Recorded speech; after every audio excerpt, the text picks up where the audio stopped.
Dia 6 de agosto de 1945. O impensável acontece. No final da Segunda Guerra Mundial, os Estados Unidos lançam uma bomba atômica sobre Hiroshima, no Japão. –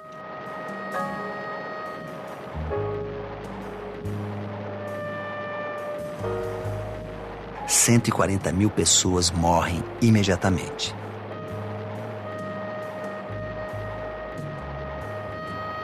Três dias depois, outra cidade japonesa, Nagasaki, também é aniquilada por uma bomba. Mais 80 mil são mortos.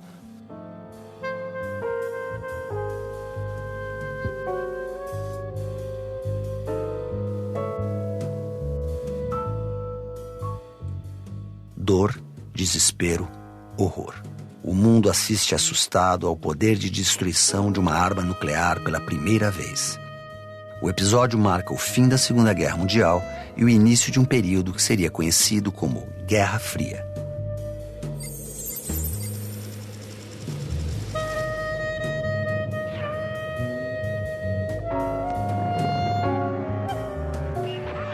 O mundo ainda estava em guerra quando os líderes dos países envolvidos participaram de conferências secretas. O objetivo era assegurar o fim rápido da Segunda Guerra e repartir o poder sobre os territórios. Uma das conferências aconteceu em Yalta, na Crimeia, em fevereiro de 1945. Porque estava muito claro que os soviéticos não abririam mão dos territórios que haviam conquistado, na Europa de Leste, na Europa Oriental e na Europa Central. Certamente os soviéticos exigiriam um pedaço, uma parte do território alemão, e os americanos também não abririam mão de manter sob seu domínio as áreas de influência, isto é, a parte da Europa Central, a Alemanha Ocidental e a Ásia, né? Então essa foi a partilha do mundo ali em Yalta, antes mesmo que a guerra acabasse. 6 meses depois dos acordos em Yalta, mesmo com as bases firmadas para o fim da guerra, Hiroshima e Nagasaki foram atacadas com bombas atômicas. As cidades já estavam destruídas. Então, por que a bomba? Primeiro, porque os Estados Unidos tinham desenvolvido a bomba e precisavam testar a bomba num cenário real, né? E não no deserto, subterrâneo e tal.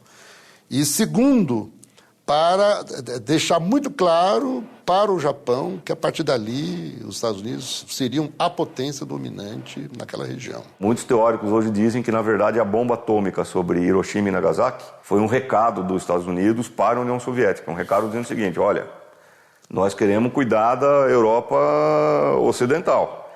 Se vocês fizerem a revolução e colocar governos comunistas na França e na Itália, por exemplo, a próxima bomba atômica vai ser contra Moscou. Quer dizer, isso daí mostra, inclusive, que a população japonesa foi utilizada como bode expiatório.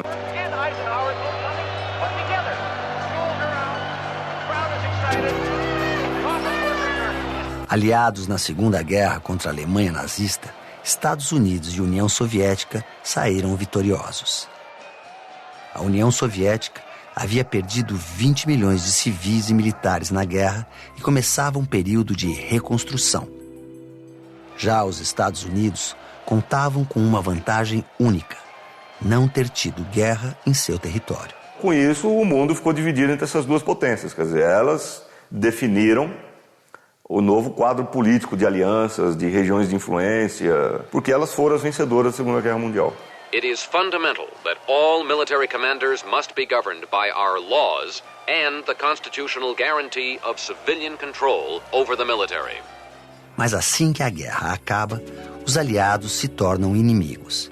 Se antes Estados Unidos e União Soviética estavam do mesmo lado, agora dão início a um longo período de ameaças e conflitos. O mundo está dividido em dois. Então aí você tem como principal episódio, digamos assim, de toda o pós-Segunda Guerra Mundial, foi a divisão da Alemanha.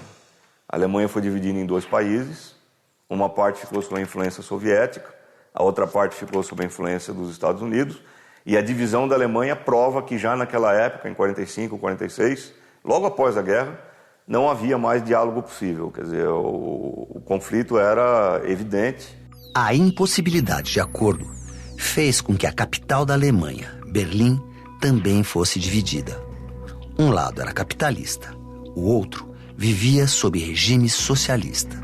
Mais tarde, em 1961, o governo soviético ordenou a construção de um muro, impedindo a saída para o lado ocidental. O Muro de Berlim foi um dos maiores símbolos da Guerra Fria. A disputa entre Estados Unidos e União Soviética envolvia mais do que a influência sobre outros países. O que estava em jogo era a expansão de dois sistemas de governo opostos, o capitalismo e o socialismo.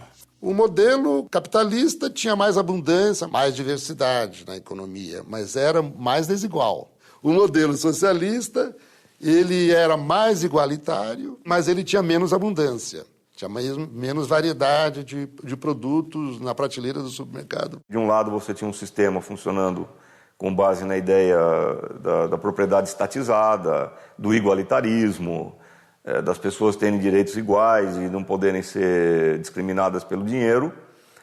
E, de outro lado, a ideia da felicidade individual, cada um lutar pela sua própria felicidade. Não tem esse negócio de igualitarismo, é cada um por si, e a liberdade é a liberdade individual. E são dois ideais completamente distintos, né? Então, um é a igualdade social, o outro é a liberdade individual. Uma das expressões que melhor definiu o período da Guerra Fria foi dita pelo filósofo francês Raymond Aron: paz impossível, guerra improvável. Mas, se os regimes políticos opostos tornavam a paz impossível, por que a guerra era improvável? Vamos recordar que os Estados Unidos desenvolvem primeiro a bomba atômica, mas em 55, 56, a União Soviética já tinha a sua bomba nuclear. Calcula-se que no auge da Guerra Fria, as duas potências juntas poderiam destruir a vida sobre a Terra 60 vezes. Então, é óbvio que um confronto direto entre as duas potências seria o fim do mundo. Sem o combate direto, as duas grandes potências se enfrentavam de muitas maneiras. Havia uma corrida bélica. Além de fabricar armas e descobrir novas tecnologias para o combate, Estados Unidos e União Soviética faziam tratados militares com seus aliados. Cada potência controlava uma organização militar transnacional, né? Do lado ocidental é a OTAN, a Organização do Tratado do Atlântico Norte, que existe até hoje, que congrega toda a Europa Ocidental e é comandada pelas Forças Armadas norte-americanas. E do lado soviético, o Pacto de Varsóvia, obviamente, comandado, controlado pela União Soviética, que reunia as forças militares da União Soviética e dos países sob a sua órbita de influência, não é? Principalmente Polônia, Hungria, Romênia, Tchecoslováquia. Na economia, os Estados Unidos fez muitas alianças. Financiou a recuperação da indústria da Europa Ocidental e do Japão. As empresas norte-americanas começaram a instalar indústrias em países da América Latina. Já a economia da União Soviética dependia do sucesso dos planos do governo. Todos os esforços eram para erguer a indústria de base soviética e sustentar a indústria bélica. Os Estados Unidos e a União Soviética tinham também como estratégia de enfrentamento apoiar guerras em outros países. Foi o que aconteceu em 1950, no primeiro conflito armado da Guerra Fria, a Guerra da Coreia. A divisão da Coreia aconteceu após a Segunda Guerra Mundial. O Norte se tornou socialista e aliado da União Soviética, enquanto o Sul ficou sob a influência norte-americana. Mas a divisão gerou conflitos. E a guerra começou quando os norte-coreanos, com o apoio da China e da União Soviética, invadiram a Coreia do Sul. Os Estados Unidos reagiram imediatamente enviando tropas. Essa guerra, como nós sabemos, do jeito que ela começa, ela termina, isto é, sem resolver o conflito. Nem os comunistas do Norte venceram os ocidentais, né, do Sul, e nem os ligados ao mundo capitalista do Sul venceram os comunistas. Então, a Coreia permanece exatamente dividida como ela era. Em Coreia do Norte e Coreia do Sul até hoje. Talvez seja o retrato do que foi a Guerra Fria.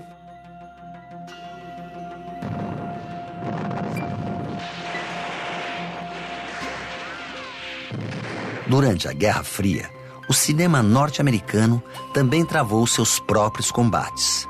O Departamento de Defesa dos Estados Unidos apoiou várias produções que enalteciam o heroísmo americano. Porque o cinema molda valores, ela cria cultura de massa. Então a cultura de massa surge com o cinema. E do ponto de vista cultural, aí é que eu acho que houve uma disputa desigual.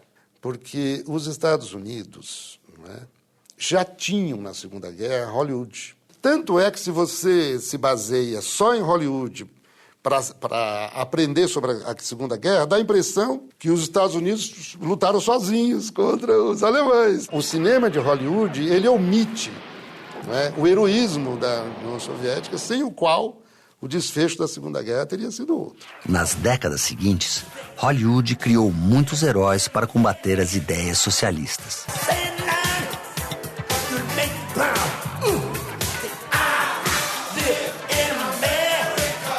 Um dos mais populares surgiu nos anos 70. Rocky Balboa chegou a lutar contra um soviético para provar a superioridade norte-americana.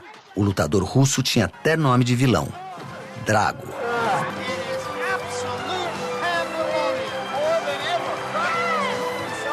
Hollywood passava a ideia de que tinham dois lados na Guerra Fria. Um lado era o bem e o outro lado era o mal. Quem era o bem? O bem é o capitalismo, a felicidade individual, a preocupação do indivíduo só com ele mesmo, a chamada democracia ocidental, tudo isso era o bem. Quem que era o mal? O mal era o comunismo, o igualitarismo, esse sistema monstruoso. E, na verdade, a gente sabe hoje que não existe bem e mal. Quer dizer, você tem os dois lados, tem grandes problemas. Depois do cinema, foi a vez da televisão americana ampliar seu alcance e exportar os valores americanos por meio de séries e desenhos animados. A TV foi uma arma de propaganda poderosa durante a Guerra Fria. De fato, a tal da revolução de massas, da cultura de massas, pelo cinema e pela TV, eu acho que essa revolução se espraiou. O que essa cultura levava, né? Ideias que são clássicas da política, né? Direitos humanos, então o direito das pessoas pensarem livremente, agirem livremente, se organizarem em partidos, expressarem os seus pontos de vista. Essa ideia da liberdade, ela era muito associada ao mundo ocidental e propagandeada pelos meios de comunicação. E que a cultura socialista não chegava a nós. Nós, jovens da época, estudantes, por exemplo, nós não tínhamos acesso ao que era a vida no socialismo. Como é que era a vida na União Soviética, como é que era a vida na Tchecoslováquia, na Polônia, na China. A disputa entre norte-americanos e soviéticos acontecia até mesmo no espaço. A União Soviética saiu na frente. Em abril de 1961, o russo Yuri Gagarin foi o primeiro homem a viajar entre as estrelas. A bordo do Vostok 1, Gagarin disse a frase que o tornaria famoso: "A Terra é azul". O astronauta viajou o mundo divulgando os avanços do programa espacial soviético. Poucos meses depois, o presidente norte-americano John Kennedy garantia: os Estados Unidos devem chegar à Lua até o final dos anos de 1960. Mas por que a corrida espacial era tão importante? Na propaganda dos Estados Unidos, a União Soviética era um país atrasado, não tinha nada ali, os caras viviam andando em burro, em cavalo, não tinha nenhuma evolução econômica, nem nada. De repente, o Yuri Gagarin é o primeiro cara a dar a volta em torno da Terra. Quer dizer, aí ele bateu os Estados Unidos. Isso daí causou pânico lá na Casa Branca, em Washington, entre os políticos dos Estados Unidos. Por quê? O comunismo estava ganhando a corrida espacial do capitalismo. Então, foi uma guerra dentro da guerra. Quer dizer, foi uma guerra dizendo o seguinte: nós vamos ganhar do comunismo na guerra pelo espaço. Não tinha nenhuma importância científica ir para a Lua. A União Soviética chegou na Lua antes dos Estados Unidos, porque ela mandou robô para a Lua. Isso pouca gente sabe. Mas os Estados Unidos queriam que um homem fincasse o pé na Lua e botasse a bandeira dos Estados Unidos na Lua por causa da propaganda. It's one small step for man, one giant leap for mankind. Em outubro outubro de 1962, todo o planeta viveu dias de tensão. A chamada crise dos mísseis nos levou a poucos passos de uma guerra nuclear. Um avião, um espião americano, fotografou a instalação de mísseis em Cuba apontados para os Estados Unidos. A União Soviética alegou que colocou os mísseis lá porque os americanos tinham colocado mísseis também na Turquia. E Cuba é ali, vizinho da Flórida, quer dizer, a 150 quilômetros dos Estados Unidos. E o John Kennedy, que era o presidente na época, falou, não, se continuar esse negócio aí, nós vamos para a guerra. E aí seria uma guerra nuclear mesmo, com consequências desastrosas para toda a humanidade. Mas não houve um confronto, houve apenas uma situação de muita tensão, mas que foi resolvida diplomaticamente. Mas o que acontecia é que os chefes das grandes potências, eles tinham uma linha direta entre eles, justamente para usar em épocas de crise, né? Era o famoso telefone vermelho, que na verdade não era um telefone, era um complexo de comunicação por rádio, que permitia que os dois entrassem em contato se fosse necessário. E foi necessário. 13 dias depois, a União Soviética concordou em retirar os mísseis. E os Estados Unidos assumiram o compromisso de não invadir Cuba. A Guerra Fria, no entanto, ainda traria episódios sangrentos. Quando os Estados Unidos finalmente fincaram a bandeira em solo lunar, americanos e soviéticos já estavam envolvidos em outra guerra, a Guerra do Vietnã.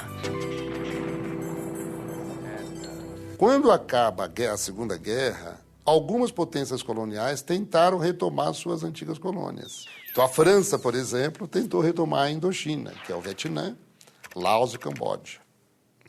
Mas os vietnamitas reagiram e aí começa uma guerra entre o Vietnã e a França. A França perdeu a guerra e o país foi dividido em 1954.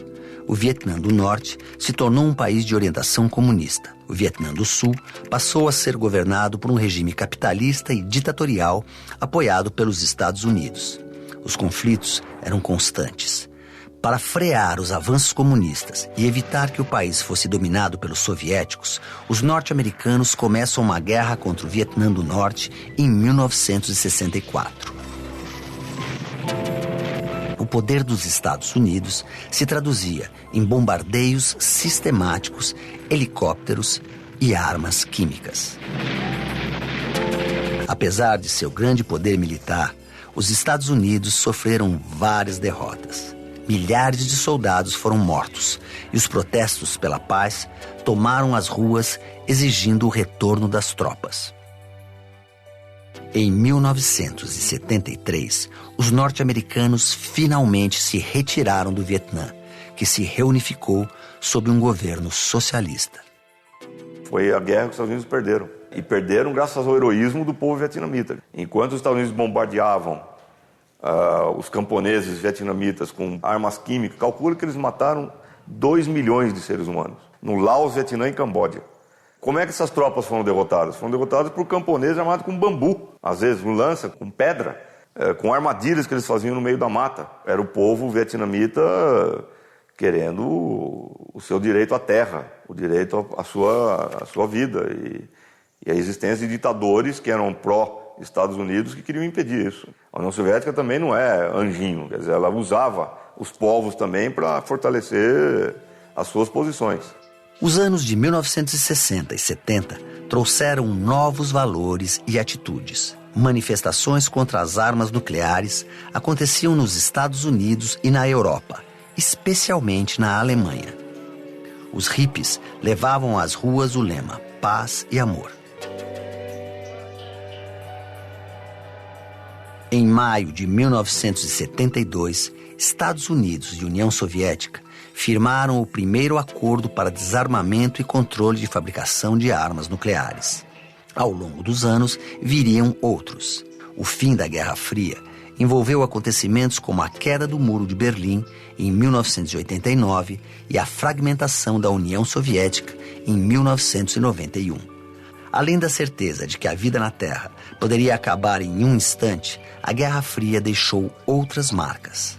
Essa corrida armamentista provocou, nos dois lados, uma modernização, um avanço em termos de ciência e tecnologia, como nunca se havia assistido na história da humanidade. Por exemplo, vou falar de 2 aplicativos tecnológicos que foram desenvolvidos nessa corrida armamentista. Primeiro é o GPS. E outra coisa é a internet. Onde nasceu a internet?